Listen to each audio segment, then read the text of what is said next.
Con su venia, diputado presidente. Precisamente porque hay quienes no reconocemos que en este dictamen se acredite todo lo que acaba de comentar el diputado Bernal, es porque planteamos haya una moción suspensiva. No hay tal ratificación del dominio del país en los energéticos, no hay tal soberanía energética garantizada en esta ley de hidrocarburos. La renta petrolera la entregamos y los órganos reguladores no son más que títeres del Ejecutivo Federal. Las iniciativas que hoy discutimos y que seguramente estarán aprobadas por una mayoría ajena e indiferente al interés general, dañarán enormemente a la nación y pasarán sobre el interés de millones de mexicanos, de una sociedad que requiere construir nuevos andamiajes que combatan el regreso a los viejos esquemas de los gobiernos priistas que tanto daño le hacen y le han hecho a México.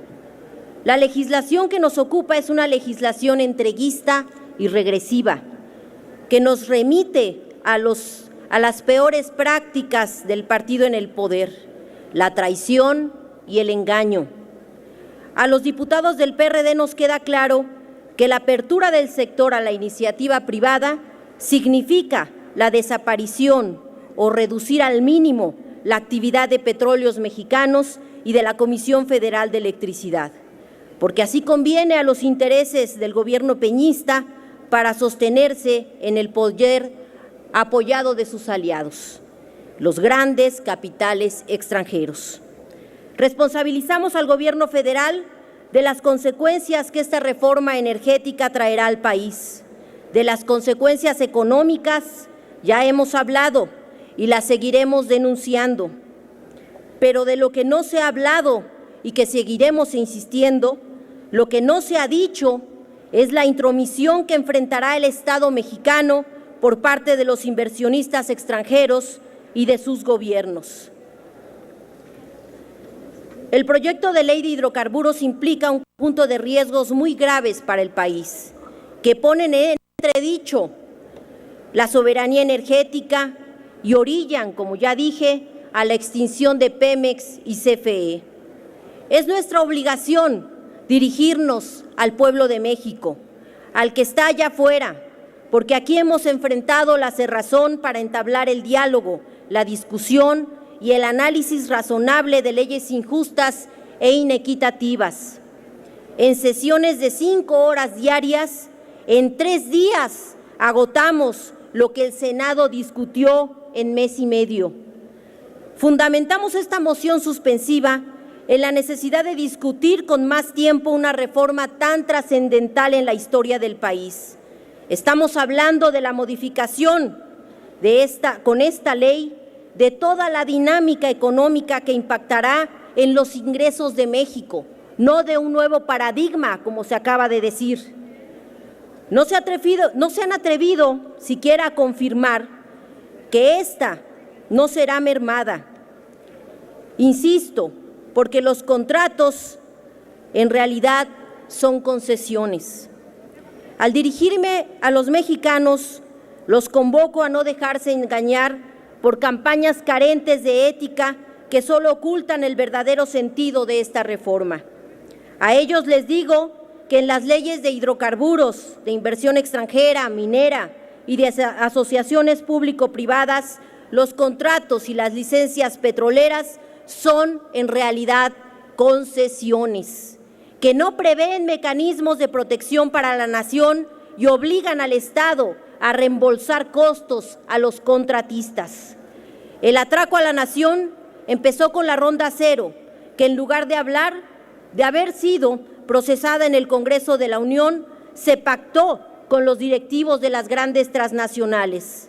Esta Ronda Cero, les recuerdo, garantiza a estas empresas la participación en áreas sustantivas a las que prácticamente renunció Pemex. Un rubro de la mayor importancia es lo que llaman la ocupación temporal, que no es otra cosa que una descarada expropiación de tierras. Una vez más, se ataca y se deja en la indefensión al campo mexicano. El sector más desprotegido en las últimas 5 décadas. Aquí todo lo disfrazan, las concesiones de contratos y las expropiaciones de ocupaciones temporales. Si no es así, debátanlo. Aquí suban a defender que no le están quitando al campo sus principales derechos. Abran la discusión nuevamente en las comisiones y convénzanos de que no están manipulando figuras jurídicas en los contratos y en las ocupaciones temporales. Esta es una amenaza a los campesinos, despojarlos de sus tierras por causa de utilidad pública si se niegan a colaborar. Los obliga a entregar su único patrimonio y el de sus hijos por tiempo indefinido a intereses privados. Hay que tener presente, muy presente, que la última vez que se atentó contra la propiedad en la tierra hubo revolución. Pero hay más. En esta reforma, la secrecía de datos está ausente y no se protege la información sobre nuestros yacimientos y autorizan a los contratistas a comercializar la información estratégica que obtengan a través del reconocimiento y la expropiación superficial. Actividad que será contratada y pagada a estos por la Comisión Nacional de Hidrocarburos. Es decir, les pagaremos para que obtengan más ganancias con la venta de esta información. En contraste, la Comisión Nacional de Hidrocarburos se reservará la información que en este sentido solicite cualquier ciudadano. Es decir, a nosotros nos la ocultan y a ellos se las venden al mejor postor. Esta es una reforma mentirosa. En diciembre de 2013 aseguraron que bajarían los precios de la luz y el gas. Hoy lo niegan y se sabe que las tarifas estarán regidas por el mercado comercial, que nunca, de acuerdo con la experiencia, han bajado, sino todo lo contrario. La prisa que tienen por deshacerse de la industria energética los llevó a adelantar el plazo para entregar permisos a concesionarios para el expendio de gasolinas y diésel. Con base en todo lo anterior, solicitamos que el dictamen se regrese a comisiones para un análisis más responsable que garantice los derechos de los mexicanos y se equilibren las fuerzas entre los poderes de la Unión. A los mexicanos les decimos que nos oponemos a estas reformas con argumentos que no son improvisados y que tampoco han sido escuchados por los grupos parlamentarios que conforman esta Cámara. Seguimos en la batalla porque estamos convencidos de que estas reformas son antipatriotas, que crearán más pobreza, pero que el desánimo no nos invada. Esto no acaba aquí. Nos vemos en la consulta del 2015.